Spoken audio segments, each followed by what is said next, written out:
In Australia, it is estimated that the cost of workplace stress and burnout is around $10 billion a year. The What's Eating You podcast is a series of mental health topics that are designed to make you think, learn, educate, and validate. Enjoy the show. Welcome back to the What is Eating You podcast. I'm here in the recording studio in Bali, so I hope this sounds very nice. I'm Stephanie, if you're new here, and I'm a psychologist here to break down mental health topics and give you lots of useful tips. If you're a regular, welcome back. I am so grateful you are here. Today, we're going to talk about a topic that needs more attention and awareness, and this is burnout. I recently was inspired to do this video as I recorded on my friend Adele's podcast. So go listen to that episode on burnout if you haven't already. But there was so much more I had to say. So if you are someone who is feeling tired, you're feeling mentally fatigued, you're feeling exhausted, you may actually be experiencing burnout. And burnout at this time of year is extremely common. So we're going to go through what it is, how you can identify it, and how you can start to recover from it. So strap in and let's get started. As a reminder, this is not mental health advice or medical advice. Always speak to a licensed professional. Right, burnout. This was originally coined a term in the 1970s, and it was a term used for the workplace. So it was developed by Herbert Freudenberger, and it was intended for first-line workers who were going through a really challenging time. But now the term burnout has extended to the masses, and we can all relate to it. Burnout in this definition really is a state of physical, emotional, and mental exhaustion caused by prolonged exposure to high levels of stress. The average professional experiences burnout by the age of 32 years old. So you're probably thinking, well, I probably definitely experienced it. And that's not to say that people at a younger age don't experience it as well. How do we know if it's burnout or stress? Let's go through what burnout is. So there's three key factors that are also measured in a burnout questionnaire. And the first is depersonalization. So this is when you separate emotionally from your work instead of investing in something meaningful. So you're showing up, you're present, but your mind has kind of left the building. The second aspect of burnout is a decreased sense of accomplishment. When you keep working harder and harder, but you feel like it's not making a difference, you're kind of running on this hamster wheel. And the third part of burnout is emotional exhaustion. Now, whilst everyone experiences these factors, for men, burnout tends to manifest more as depersonalization or that emotional disconnect. And for women, it's more the emotional exhaustion. You're probably thinking, how does it differ from stress? It differs from general stress in that it is a more chronic condition, often resulting from continuous and unrelenting workloads or emotional burdens. And I think the issue is we live in a society that really promotes hustling and working really hard and go, go, go. So it's almost normalized to be burnt out. And stress can be temporary. Stress is a normal part of life. Stress can actually be good if it's kept within the parameters of what keeps us productive and focused. And stress comes and goes, but burnout is more severe, it's more prolonged, and it is enduring. So what are the signs and symptoms of burnout? How do you know if you're experiencing it? Well, the first thing is I'm going to go through 5 stages of burnout.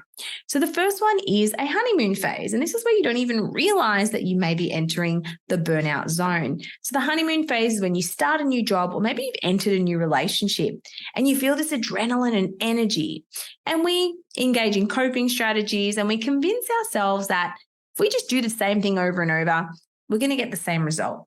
You don't know it, but you're going downhill. So you might start this job and you're staying up late to really impress your boss, or you're driving to this new person's house that you're seeing. And slowly that's going to take a toll because either your sleep is being sacrificed or maybe you're having a bit more caffeine than normal, but we don't see it yet. We don't see it because we think, oh, this is amazing. I feel good. I'm high on adrenaline and endorphins. This leads to stage 2, which is the start of the stress, the onset of stress. This is when people start to notice their optimism declining. They don't feel as motivated as they did. Your cognitive capacity may start to suffer. You may start to forget things. Your productivity drops. Maybe procrastination starts to set in. And this is where we make excuses and we push through. We say, oh, you know what? I just might allow myself a little cheeky sleep in, but we don't take it seriously. Oh, I'm so tired, but you keep going. Maybe you have a bit more to drink than normal. And unless we take this seriously, it leads to the third stage, which is the chronic stress. This is a change in our stress levels. And instead of feeling enthusiastic and motivated, we feel exhausted, right? You don't have the energy you need and you want to have. You may feel pressured. Your immunity may suffer. And when you're burnt out, you're more likely to get colds. You're more likely to feel the negative effects. And this is where you need help, but still people do not get it. And I'll talk about more of fatigue in a moment. This then leads to the burnout itself. This is when you are perpetually fatigued. Now, everyone gets tired. Everyone has days where they feel a little bit more tired than usual. Burnout fatigue is different. It's a persistent pattern of feeling tired at things you used to find easy. It's difficulty getting out of bed. It's doing your gym or your walk, and it's more than today I feel tired. It's a pattern you're experiencing doing the normal things that usually energize you or make you feel good, right? Now, burnout itself has physical factors. So it can have stomach aches, headaches, gut issues, health issues. Don't forget the brain, the body, it's all linked. Burnout leads to self-doubt. You start thinking, am I just not passionate about this job anymore? Maybe I'm not motivated. Maybe I'm just a lazy person. And you gaslight yourself. You gaslight yourself and you think, maybe I'm the problem. Maybe it's me. Maybe I'm just not passionate. Maybe I've reached a stage in my life where I don't want to do this anymore. And this can lead to chronic sadness. If unmanaged, it can lead to depression. And just reflecting on this, where do you sort of sit in this realm of stages of burnout as you listen to this? How do you feel right now? Have you ever been through these stages before? Now, burnout's not a mental health condition. It is a condition, I guess, that leads to mental health issues if left unmanaged, but it's something we really need to address. So I'm going to teach you how to do that. So what are the early signs? The early signs of fatigue, as mentioned, you just feel this exhaustion doing little things. For me, I'll tell you a little bit about my burnout story, because even doing the research for this podcast, I was like, oh, that's what I had. And you're probably feeling the same way. My burnout was during the pandemic, and I think we all had it during the pandemic. As you can imagine, psychologists were very, very busy. They were in high demand.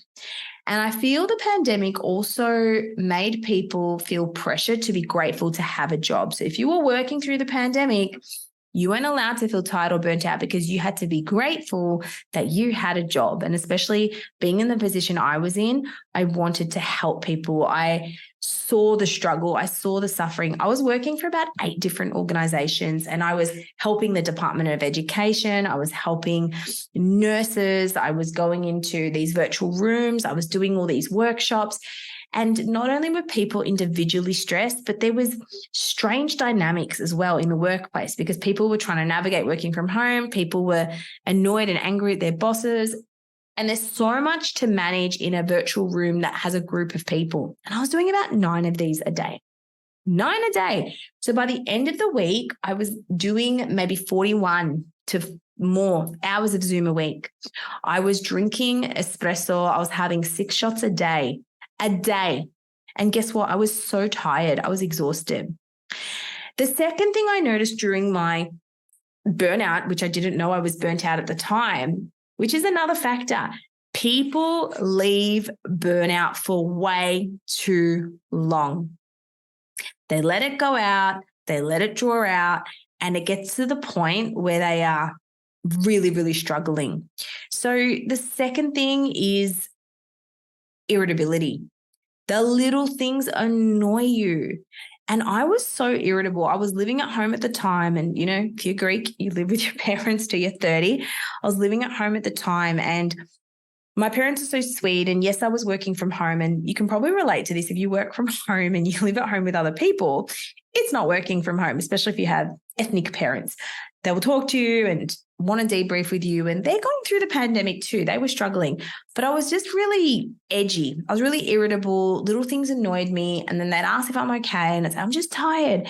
But little things that normally don't frustrate you start to frustrate you. The way people breathe, the way people eat, the way they talk to you. You don't want to talk to people. You get agitated by the little things. Every little thing makes you angry or agitated. I remember I developed this kitchen rage when someone was in the kitchen at the same time with me and I was hungry. Oh my gosh, I would have this rage I couldn't explain. So things that normally you wouldn't even think about start to annoy you.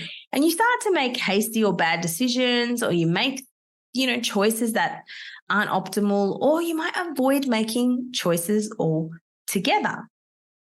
The third sign of burnout is brain fog. You struggle to think clearly. You struggle with your memory, you struggle with your processing speed. You just feel that your cognitive capacity isn't where it used to be. Mentally, you have negative thoughts. You start to ask yourself, am I even passionate about this anymore? You have self-doubt. You just feel disenchanted and disengaged.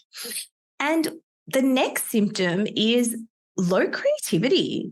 And this is, a lot of people are going to feel this. If you're someone who's creative or you enjoy having a creative outlet, you struggle to feel inspired. New ideas don't really come to you, and you're just feeling a bit low and unmotivated. And I got a lot of inspiration from this podcast, from Jay Shetty's podcast. He did an episode on this, so it is inspired by this. So thank you so much. Now, if you're listening to this, you're thinking, oh my gosh, this is me.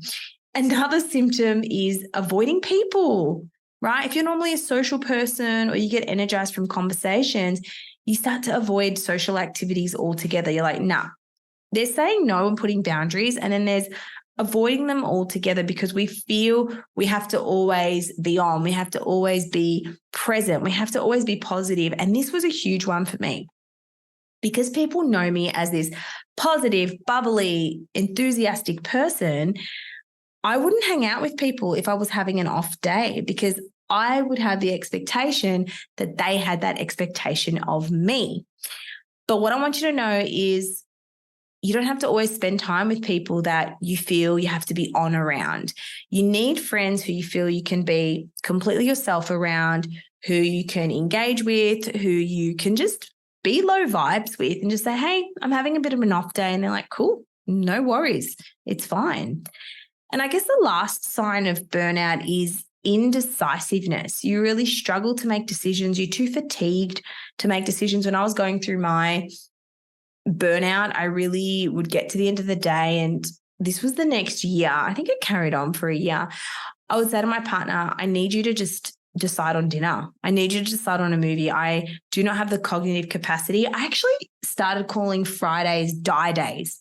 I called them my die days because they were just the day I would have no energy, and I just gave myself permission to sloth on the couch, just veg out with a movie and get takeout because I just couldn't do it. I was exhausted and I was studying at the time as well. So looking back, I definitely think I was burnt out, but I didn't even give myself permission to be burnt out. And this is the thing.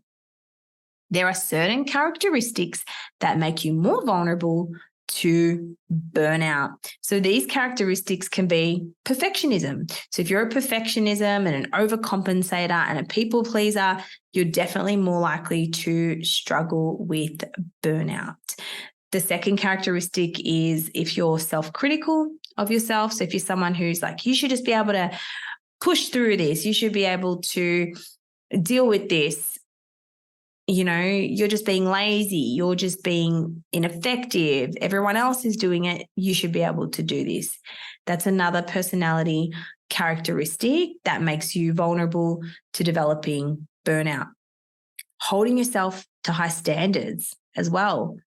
and seeing your setbacks as failures. So having that really critical sense of self, having a strong sense of duty and responsibility also makes you vulnerable to burnout. And I think everyone has been burnt out at some point of their lives. So what causes it? There's a lot of different factors that can lead to burnout, and it's not just professional ones. There's parenting, social situations. It's about anything that you really care and invest in when there's ongoing demands or expectations which we are struggling to meet. And as we're going into the end of the year, end of year burnout is a combination of factors. Many people are having increased workloads. The holiday season brings increased workloads, and people are trying to complete tasks before they take time off. I really want to go on this holiday, so I've really got to muscle this, or I'm going to just smash out all this work so I can just go on my holiday and pass out type of things.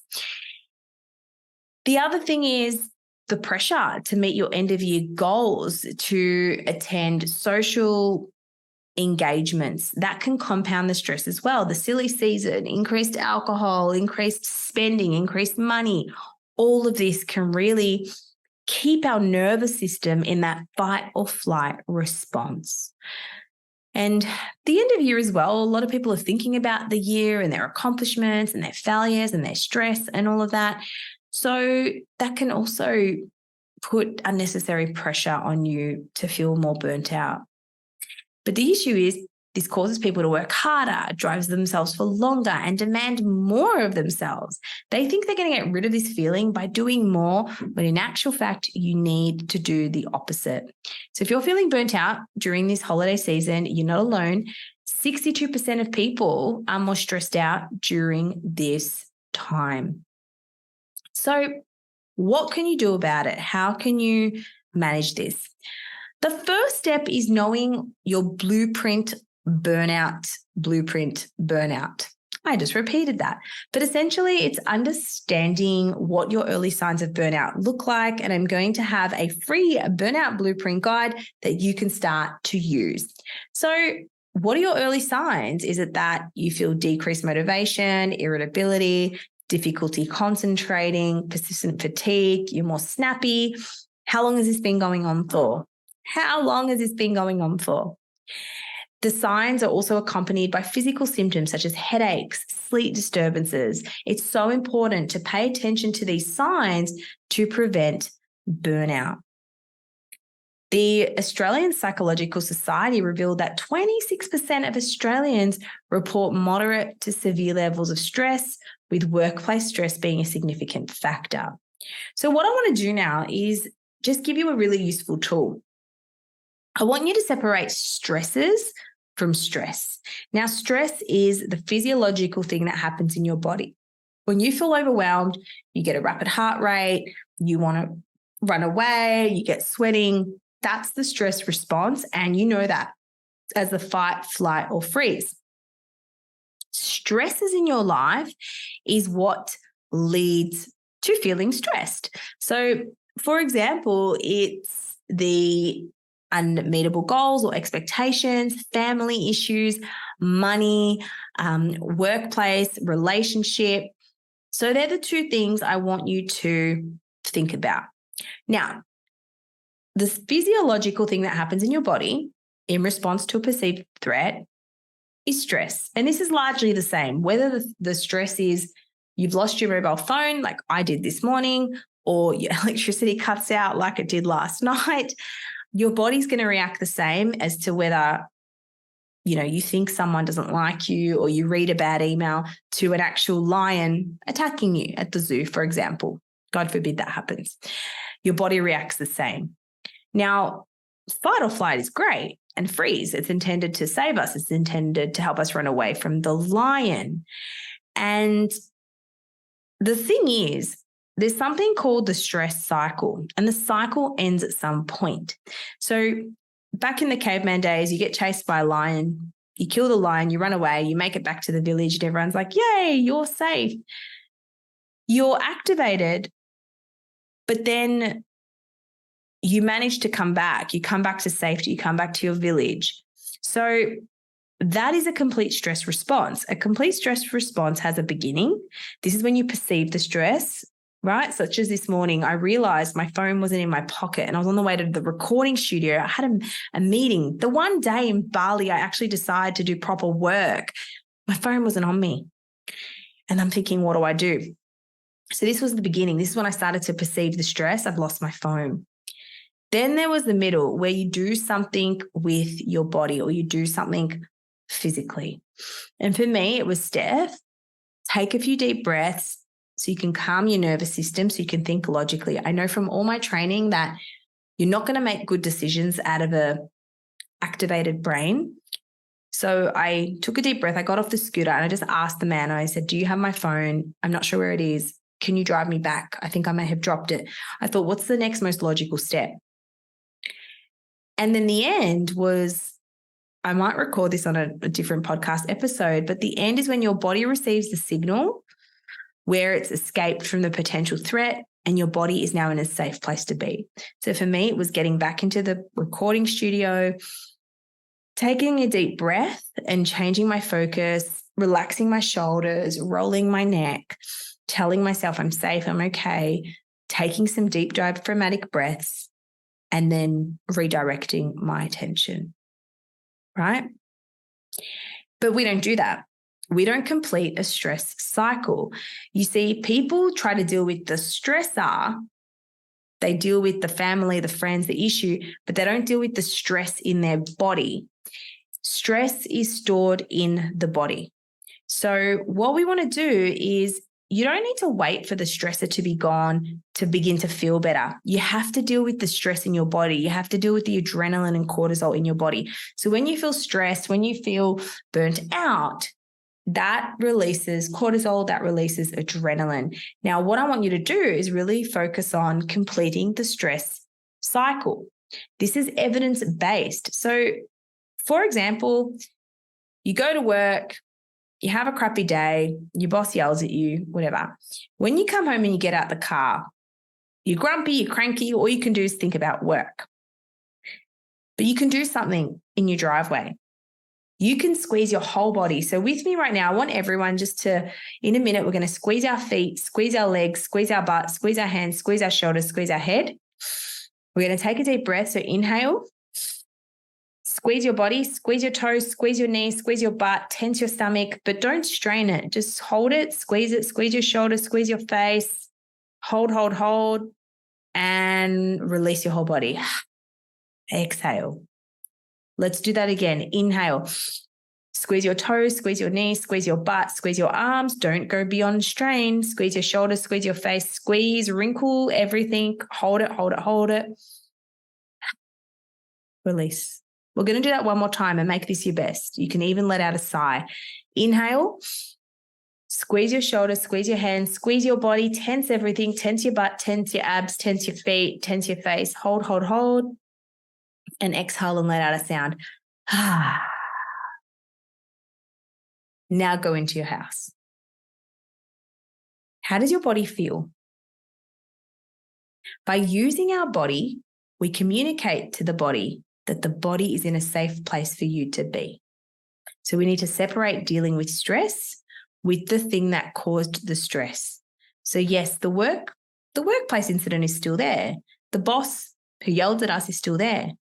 But our body just completed the stress response cycle. You can do this by breathing. You can do this by what we just did, the incredible Hulk squeezing. And I teach you this in my courses and programs. So if you deal with the stress in your body, you're changing your physiological state to one of safety. So this is something you can do to help manage burnout. When you feel stressed, complete the stress cycle by doing something physical. And then you can also deal with the stresses as well. My next tip is during the holiday season, 74% of people say they feel stressed with social gatherings and family gatherings.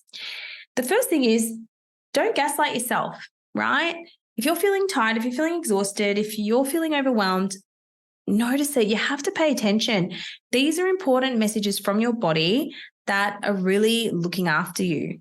People just judge themselves. Maybe I'm just lazy. Maybe I'm tired. No, these are important messages. And if you don't listen now, it is going to turn chronic. Okay? Don't be afraid to say no to things. Many people who are people pleasers struggle to say no. Make sure you say no. Now, the third thing I'm going to really, really hound is building a burnout prevention system. Regular exercise, balanced diet, but I'm going to hound you on sleep because I know you're not strict on sleep.